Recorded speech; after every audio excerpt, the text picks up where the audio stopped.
Welcome to Watercolor with Leslie. Today I'm going to share with you something that changed the way I painted in such a good way. And it's so simple and it is seemingly obvious, but I was not smart enough to figure this out on my own. And that is that red is not a primary color. And I hope to convince you of that today so that you can use what I've learned to improve your painting and color mixing skills. Now, as I said, I was not smart enough to figure this out on my own. I learned it from John Muir-Laws. He has some excellent material and content available. Feel free to look him up and enjoy all that he offers. However, I was and am smart enough to be willing to question the things that I know, and even down to the most foundational seemingly truths about art, that red, yellow, and blue are the primary colors from which all others are derived. And I hope to convince you today also that it is just not the case. And we have been misleading an entire generation of people. So what you're going to need today, because I am also a skeptic and I like evidence, we're going to do some experimenting, and you're going to need some watercolor paper, nothing too fancy, just for practice, a brush of your choosing. A round brush is good, and I'm going to be using an aqua brush. Either anything that you like for that is fine. And then you're going to need 4 colors. We're going to use a blue. That one is still safely in the primary category, so you can do an ultramarine, a cobalt, whatever kind of blue you like. We're going to need a yellow, medium or light would be good. And then we're going to keep red in the mix for today as proof against itself. So bring a red. I have pyrrole red. And then you're going to need a magenta. I use one called quinacridone pink. I'll put that in writing because it's both hard to say and spell. And but essentially it's a magenta. So gather those materials. We're going to paint a color wheel, and we're going to paint one traditionally and one the new way, and see which one you think is more accurate. So let's get going.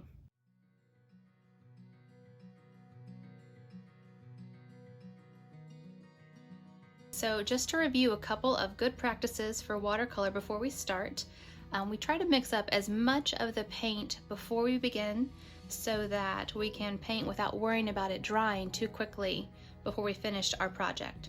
Second, I like to have a clean but old sock handy on my wrist to wipe the colors off in between so I can clean quickly and not have to chase down paper towels. Just a couple of things I do to help myself paint better. So we're going to go ahead and mix up all 4 of those colors. We're going to have some yellow, and I'm going to use a bigger brush just to put some water on my palette in the 3 different sections. Actually 4, since we're doing 4 colors. So we just need to make a little puddle of the yellow, the blue, the red, and the pink. So let's start. I'm going to make we call it activating the paint, and that just means putting some water on dried paint so it's available to use again. We're gonna make a nice bit of yellow, and then you can follow along with me, and once we get a really good amount of paint in that water, I'm going to just clean it off very quickly like that, ready to go, and then move on to a blue. And I'm gonna activate that ultramarine there, and a couple nice deep shade of blue.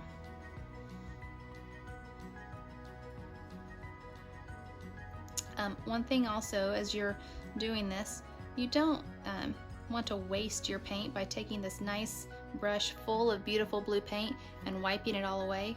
You can try to leave some of it by just scraping it gently on the edge of your palette. And I squeeze my brush a little bit to put some water down with it so I can leave as much paint as possible here, and then just wipe off a little bit here. All right, and then the red.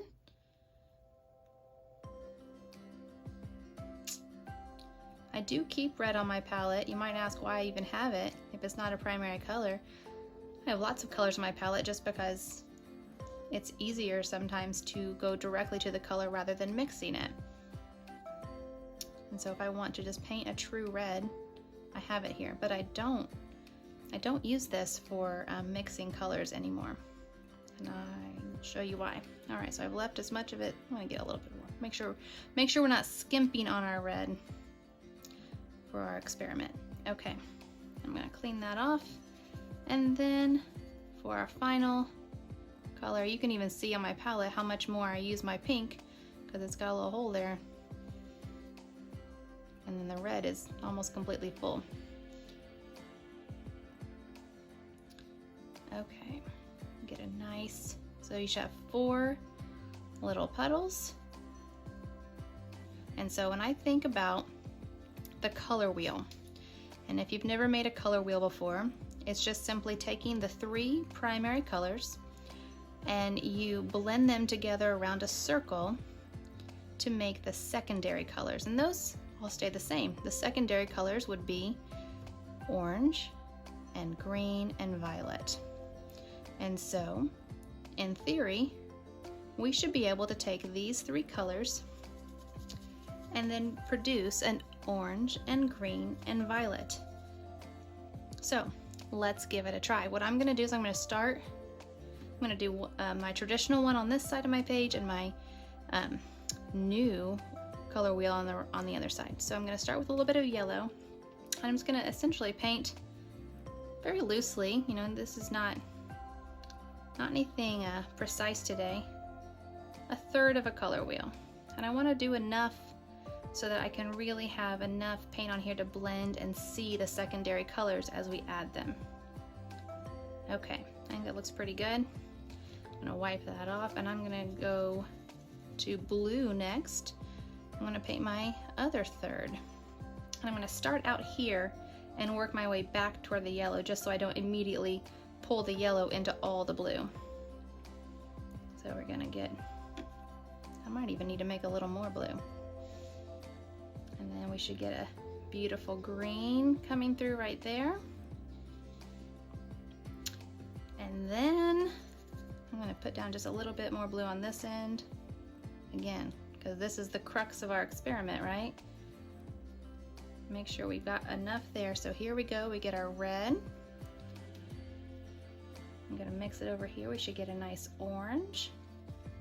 And I'm gonna pull it over here and we should be getting a violet. Okay, there's that. Let me go back and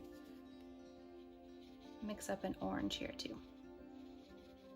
Okay, there we go. We're gonna let that just hang out and dry. And it is pretty, right? And that is the color wheel we are used to seeing. But I'm gonna make the case that this is not the color I think of when I think of violet. This looks to me a lot more like plum. So let's see what happens when we try the other color wheel. We're gonna do it just the same. We're gonna start with some yellow.